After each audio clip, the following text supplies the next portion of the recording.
नमस्कार, city centre में स्वागत है आपका। मैं हूं अमृत तिवारी और अहम खबर कवर्धा से, जहां होली किंगडम स्कूल संचालक जोस थॉमस गिरफ्तार किए गए हैं। लालच देने के नाम पर धर्मांतरण कराने का आरोप है। चर्च में बीमारी ठीक होने के नाम पर धर्मांतरण का आरोप है। पहले भी धर्मांतरण कराने के आरोप में जा चुका है जेल। रविवार को आदर्श नगर में चंगाई सभा में हुआ था हंगामा। धर्मांतरण मामले में पुलिस ने बड़ी कार्रवाई की है। तो बड़ी खबर से आपको रूबरू करा रहे हैं कवर्धा से, और इस मामले पर कुछ स्टेटमेंट सामने आए, आपको सुनाते हैं। पहले कल कवर्धा में हुए जो चर्च में जो आरोप लगाए गए थे धर्मांतरण किया जा रहा है, उस संबंध में एक प्रार्थी जो है उन्होंने थाना आकर के शिकायत दी थी कि उनका भी धर्मांतरण करने का प्रयास किया गया था, जिस आधार पर में चर्च के जो संचालक हैं जोस थॉमस, उनको पुलिस द्वारा उनके खिलाफ जो है संबंधित धाराओं में अपराध दर्ज करके गिरफ्तार किया गया है और उन्हें न्यायिक रिमांड में भेजने की तैयारी है। सहयोगी सतीश पात्रे हमारे साथ जुड़ गए हैं। सतीश, होली किंगडम स्कूल के संचालक जोस थॉमस को गिरफ्तार किया गया है धर्मांतरण के मामले में। क्या है ये मामला, क्या है दोनों ही पक्षों के इस मामले में क्या कहना है उनका? जी बिल्कुल, देखिए कल जो है जो यहाँ कवर्धा के होली किंगडम स्कूल के जो संचालक है जोस थॉमस, उनके द्वारा अपने घर में 25 से 30 लोगों का एक चंगाई सभा का जो है आयोजन किया गया था। वहीं पर जो है विश्व हिंदू परिषद और बजरंग दल के कार्यकर्ता पहुंच गए और जो है ये आरोप लगाए कि इनके द्वारा जो है धर्मांतरण कराया जा रहा है, लोगों को जो है ठीक करने के नाम पे, उनकी बीमारी ठीक कराने के नाम पे प्रलोभन देकर। इसके पूर्व भी जो है जोस थॉमस इस धर्मांतरण के मामले में जो है जेल जा चुका है। इसी आधार पर कल जो है इनके विरुद्ध जो है वहां जाके उनके जहां पर ये प्रार्थना सभा की जा रही थी वहां काफी हंगामा किए। इसके बाद पुलिस वहां पहुंची, लगभग 20 से 25 लोगों को जो है वहां थाने ले जाकर पूछताछ की। उसके बाद एक प्रार्थी की रिपोर्ट के आधार पर आज जो है जोस थॉमस जो है संचालक, उसे गिरफ्तार किया गया और बीएनएस की धारा और जो है जो धर्म स्वतंत्रता की जो अधिनियम है उसके तहत कार्रवाई की गई है। वहीं इन्हें जोस थॉमस जो होली किंगडम स्कूल के संचालक है, उन्हें आज गिरफ्तार किया गया। उसे जो है न्यायालय में भी पेश किया। इसके बाद जो इन्हें आज जेल भेज दिया गया है। ठीक है सतीश, क्या ये पहला मामला है या इससे पहले भी ऐसी तस्वीर सामने आई है? स्थानीय लोग क्या कह रहे हैं और होली किंगडम स्कूल की तरफ से क्या कहा जा रहा है? जी बिल्कुल, इस पर होली किंगडम स्कूल के जो संचालक उनसे जो हम कल बात करने की कोशिश की, उन्होंने किसी भी प्रकार से जो है कैमरे में कहने से मना किया। हालांकि जो है इसके ऊपर पहले भी 2-3 बार आरोप लग चुके हैं धर्मांतरण कराने को लेकर, और पूर्व भी जो है हाल ही में जो है 1 सप्ताह पहले यहाँ के जो है स्कूली पालक ने जो है इनके विरुद्ध जो है कलेक्टर में शिकायत किया था। तो इस तरह कहीं न कहीं इनके द्वारा जो है लंबे समय से इस धर्मांतरण के खेल में ये जो है संलिप्त थे। इसी को जो है आधार बनाते हुए यहाँ के जो है विहिप के कार्यकर्ता जो है इस पर जो है कार्रवाई कराने की मांग की थी। ठीक है सतीश, प्रशासन का क्या कहना है? जांच किस तरीके से की जा रही है? एक और सवाल, क्या किसी फंडिंग का भी जिक्र इस मामले में हो रहा है? जी, इस पूरे मामले में जो है पुलिस जो है सभी एंगलों से जांच कर रही है। हालांकि फंडिंग और इस पर जो है अभी किसी प्रकार से जो है पुलिस ने पुष्टि नहीं की है, लेकिन यह बात जरूर कही है कि जितने भी मामला जो शिकायतें इनके विरुद्ध जो है मिला है अब तक, इस पर पूरी उनके द्वारा जांच की जा रही है। बिल्कुल, नजर बनाए रखें, आगे भी अपडेट लेंगे। बहुत बहुत शुक्रिया। 2.5 अक्षर के शब्द प्यार में कितनी ताकत है, ये देखना हो तो कोंडा गांव में 2 नक्सलियों की दास्तान इसका जीता जागता उदाहरण है। समाज से विद्रोह कर नक्सली बने 2 खतरनाक नक्सलियों को प्यार ही समाज के मुख्य धारा में वापस लाया। हमारी इस खबर में दोनों नक्सलियों की जुबानी सच्चाई है, जिसमें सिर्फ प्यार ही है। सुनने में तो ये किसी कहानी से लगती है, लेकिन है हकीकत।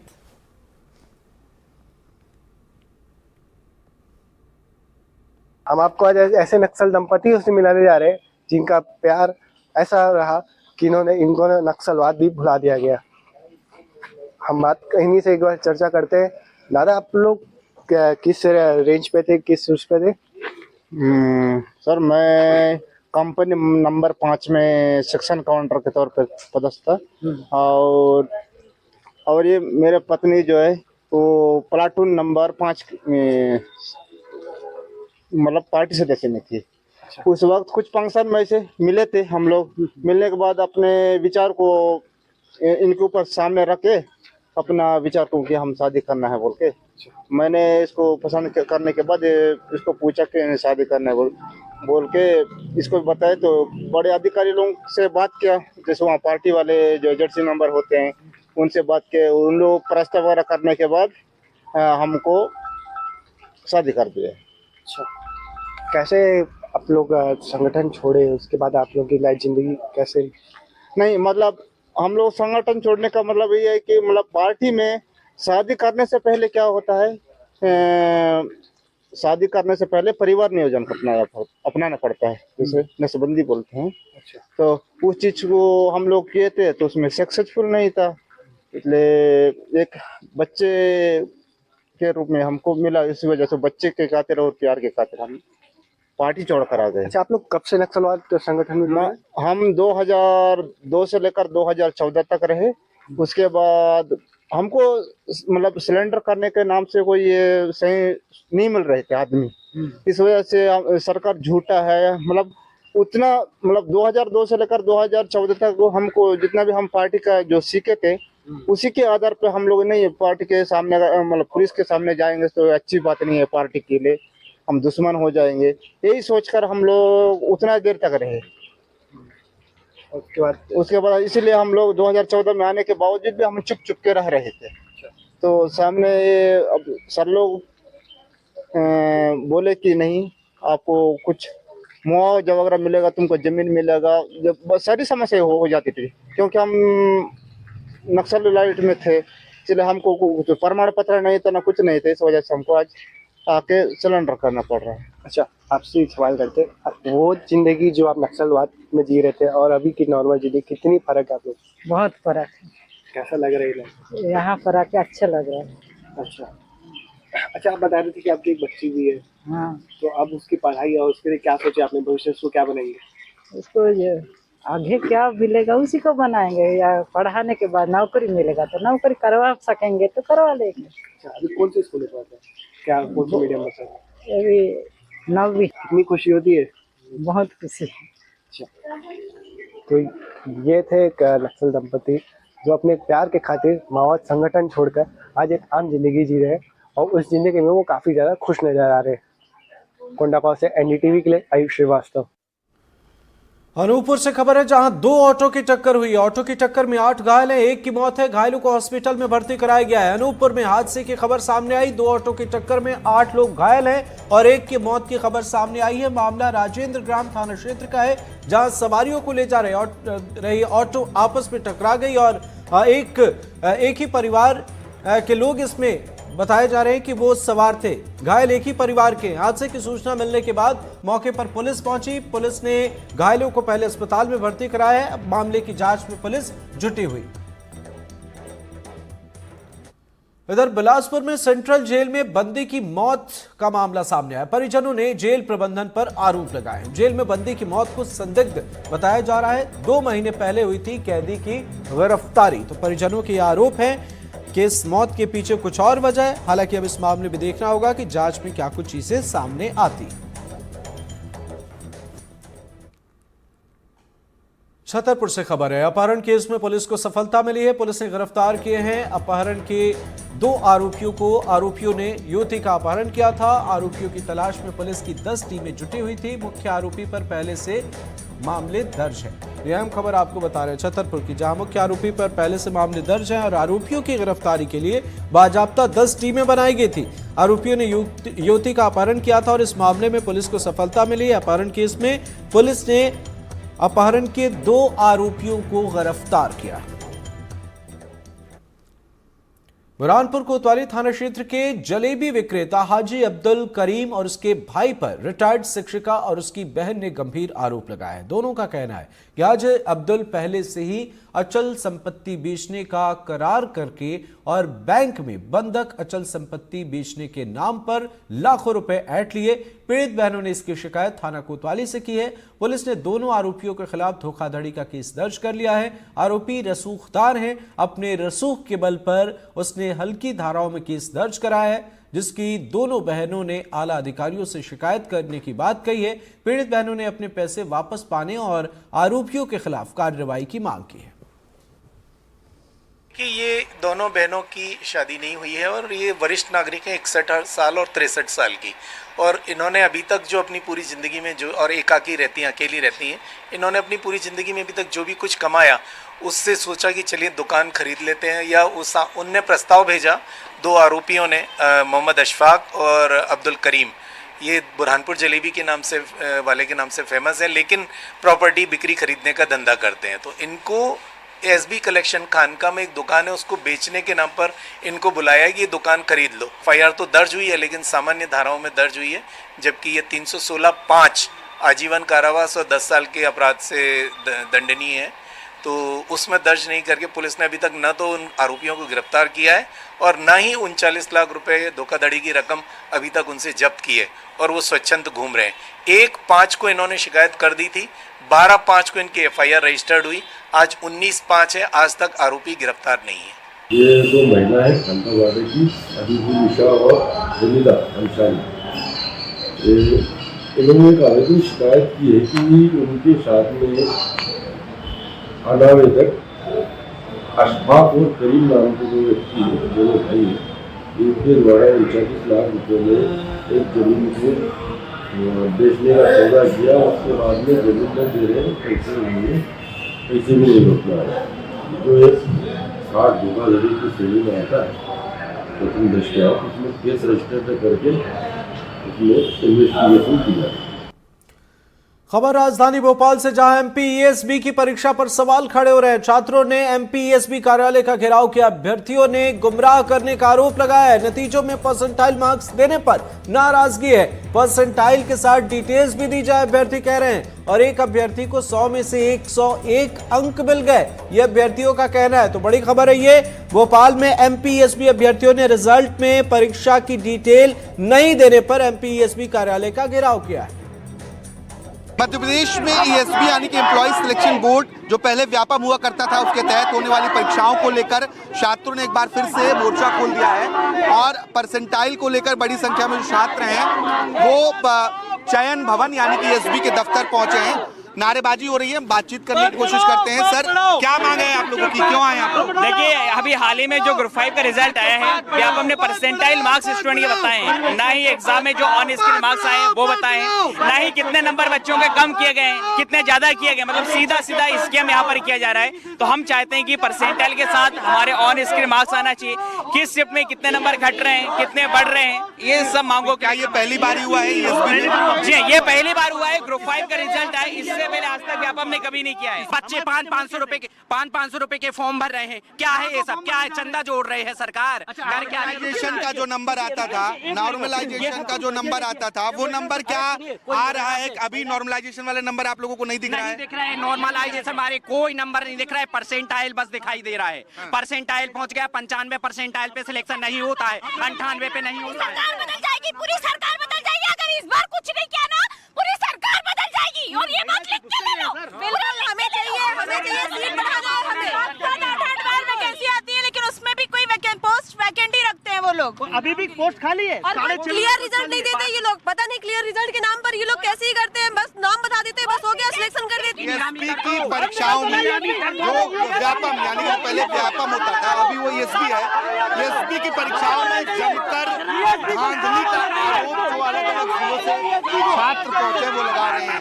न सिर्फ भर्ती परीक्षाओं में, बल्कि जो रिजल्ट जारी होते हैं उन रिजल्ट्स के नंबरों को लेकर भी छात्र आक्रोशित नजर आ रहे हैं। और इस बार जो ग्रुप 5 का रिजल्ट जारी हुआ है उसमें सिर्फ छात्रों को परसेंटाइल बताया गया, उसी के आक्रोश में छात्र ईएसबी के दफ्तर पहुंचे हैं, यहाँ घेराव किया और जमकर नारेबाजी कर रहे हैं। कुछ गाड़ियां हैं, पुलिस की गाड़ियां बाहर निकलना चाहती हैं, लेकिन छात्रों ने गेट पर ही रोक दिया है उन्हें और जमकर यहाँ पर नारेबाजी कर रहे हैं।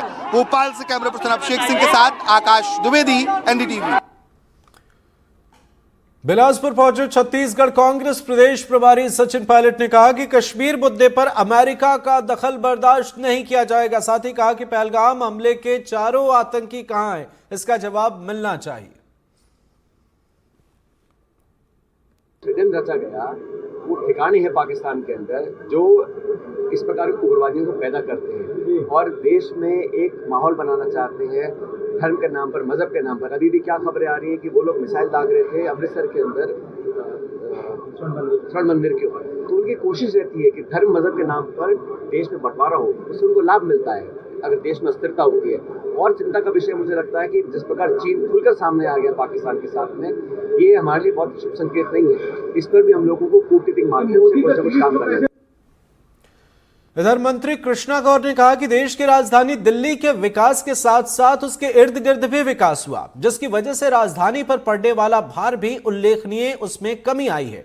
इस तरह की योजना एक बढ़ते शहर के लिए जरूरी है। इसी तरह हमारे सीएम मोहन यादव को भोपाल के इर्द गिर्द भी महानगर विकसित करने का दूरदर्शी विचार भविष्य के लिए बहुत उपयोगी है। हमारा शहर जो प्रदेश की राजधानी है लगातार विस्तार कर रहा है और आबादी लगातार बढ़ रही है। दूसरे राज्यों की और जिले के लोग भोपाल की ओर पलायन कर रहे हैं। उनका बयान सुनाते हैं आपको। हमारे यशस्वी मुख्यमंत्री जी का भोपाल के आसपास मेट्रोपॉलिटन सिटी का जो विचार है, ये आने वाले समय के लिए बहुत ही उपयोगी है।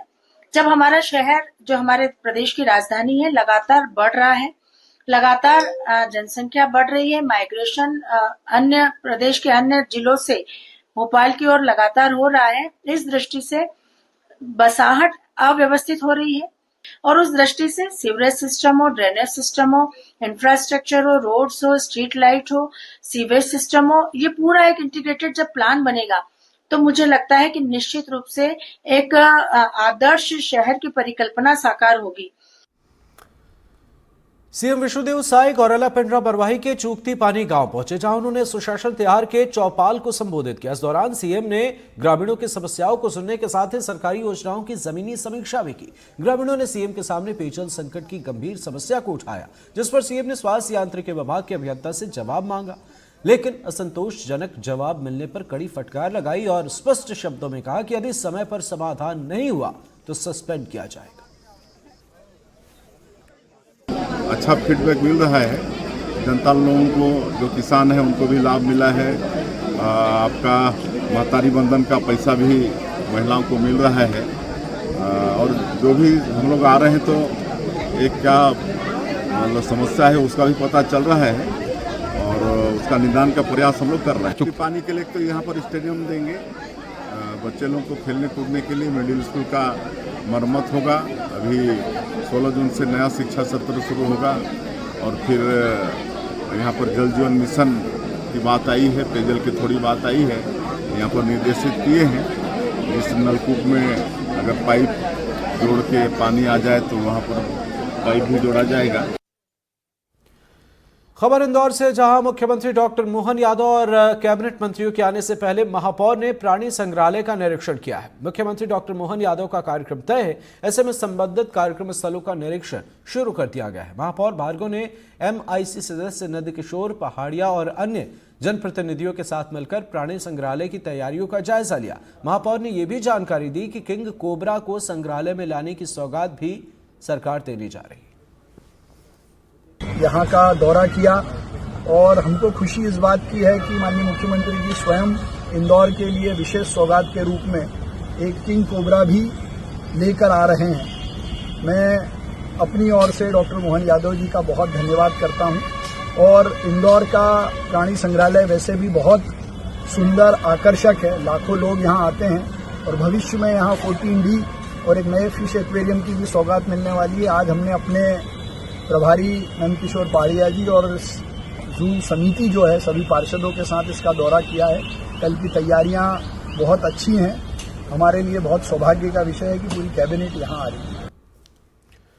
सीधी में तपती धूप में बाघों की मस्ती का वीडियो सामने आया है। जिले के संजय टाइगर रिजर्व के अंतर्गत आने वाले दुबरी रेंज के जंगल के बीचों बीच बाघ एक दूसरे के साथ खेलते नजर आए। देखिए आप ये तस्वीरें। ये वीडियो जंगल में घूमने के दौरान पर्यटकों ने अपने कैमरे में कैद किया है। दुबरी रेंज में बाघों की सक्रियता बढ़ी है, जिससे लोगों में रोमांच भी बढ़ गया है। इससे सबसे ज्यादा संख्या में यहाँ पर्यटक घूमने संजय टाइगर रिजर्व आ रहे हैं। यही वजह है कि पर्यटकों को यहाँ आने के बाद एक खास तस्वीर मिलती है जो वे देखने के लिए यहाँ आते हैं।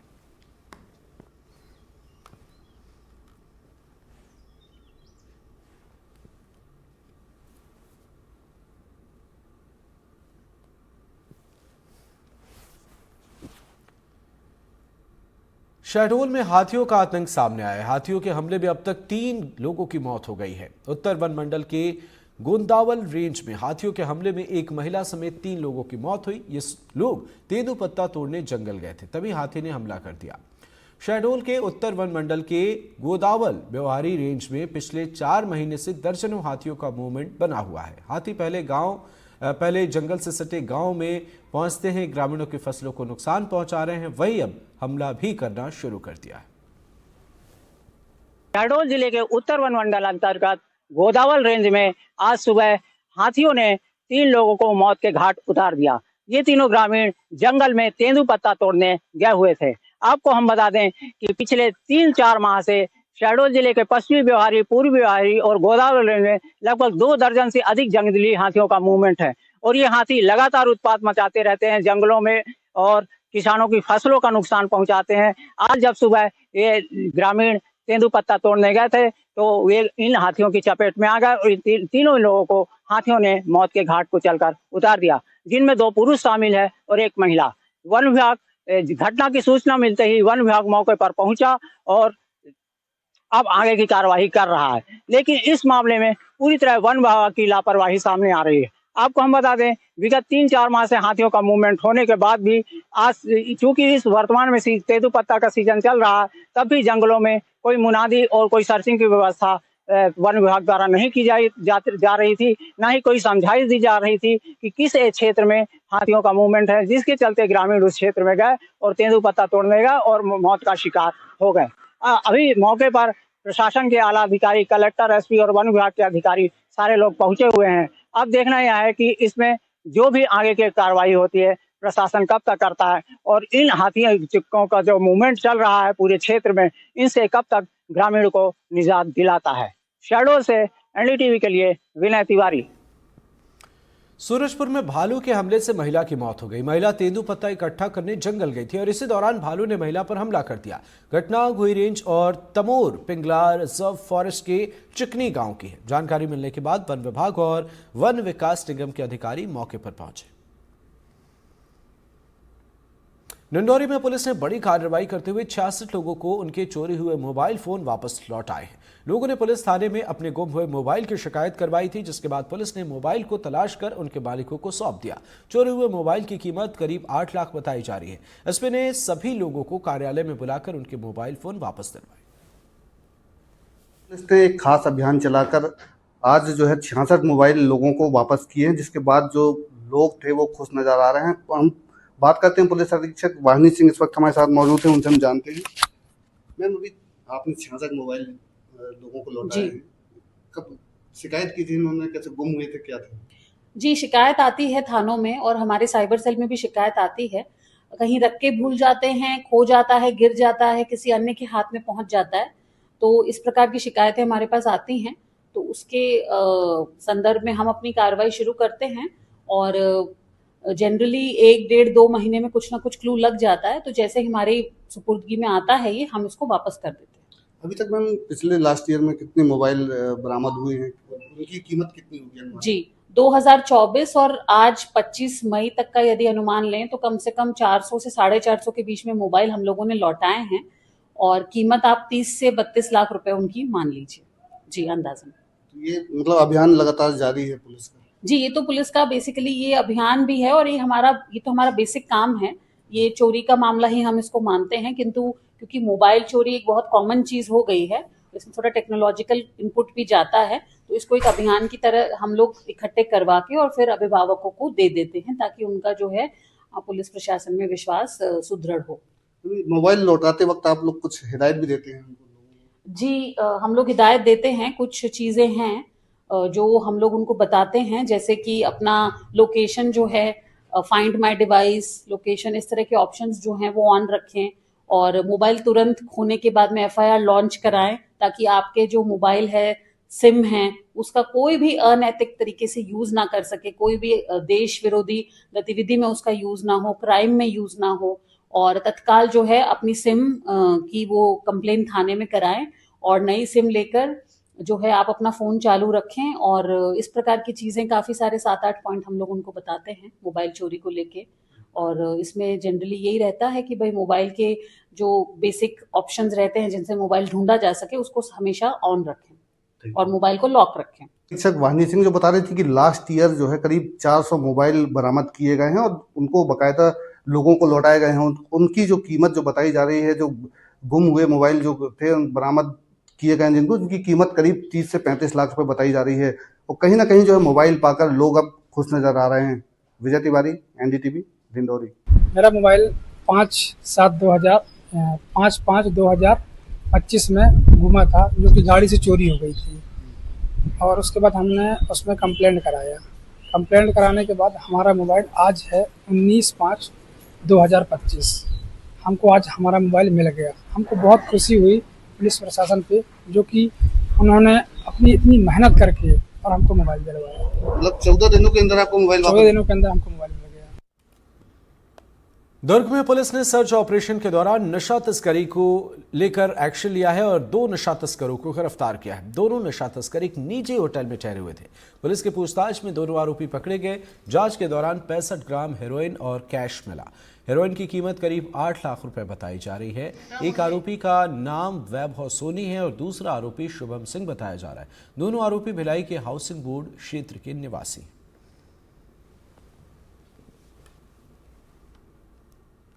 जामुल थाना अंतर्गत पुलिस टीम के द्वारा कार्रवाई करते हुए होटल, लॉज, ढाबा इन जगह चेकिंग की जा रही थी। लगातार निर्देशानुसार चेकिंग की जा रही थी और उसी अनुक्रम में एक होटल, रुद्रांश होटल में चेक करने के दौरान उसके कमरे में 2 व्यक्ति जो थे संदिग्ध अवस्था में मिले थे और उनके पास में ये मादक पुड़िया जो है वो पदार्थ जो है वो बरामद किया गया था, जिसकी पहचान हीरोइन चिट्टा के रूप में हुई थी।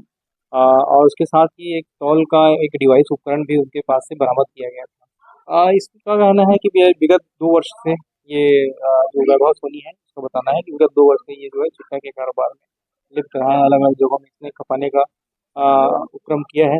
ये दुर्ग के साथ साथ राजनांदगांव भी जाता था, इसके बारे में इसने बताया। और इसी के साथ सिटी सेंटर में फिलहाल इतना ही। नमस्कार।